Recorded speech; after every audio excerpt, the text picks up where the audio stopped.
السلام عليكم ورحمة الله وبركاته. النهاردة ان شاء الله هنعمل غدا سهل وسريع في حلة واحدة.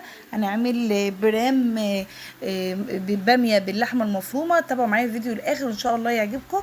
ما تنسونيش باللايك وتفعيل زر الجرس والاشتراك في قناة اكل زمان في مطبخ ايمان عشان يوصل لكم كل جديد.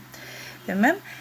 اول حاجة نصلي بينا على النبي عليه افضل الصلاة والسلام ونسمي الله. معايا كده حلة على البوتاجاز، هحط فيها معلقتين من المادة الدهنية، سمنة، زبدة، زيت. بصي دي حاجة بتاعتك خالص، ماشي. وبشرت بصلاية من بصلاية كده حلوة وحطيتها في الحلة.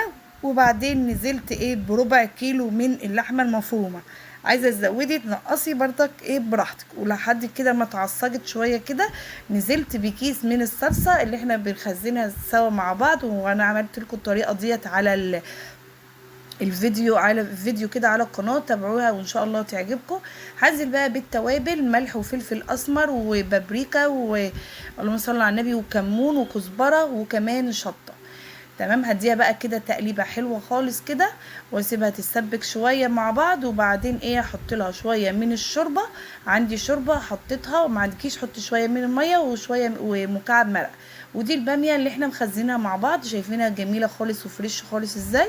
نزلت بقى بالباميه بكيس الباميه اللي هو اللي انا مخزناه معاكم بالشكل ده، واديتها تقليبه وهسيبها تتسبك شويه كده، يعني تغلي كده غلوتين على النار. وبعدين احطها في البرام.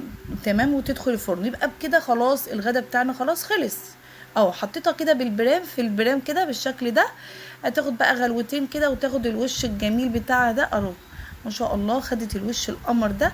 تاكلي بقى جنبيها رز معمر بالعيش براحتك كده. ده غدانا سهل وسريع. متنسوش بقى باللايك وتفعيل زر الجرس واشتراك في قناة اكل زمان في مطبخ ايمان.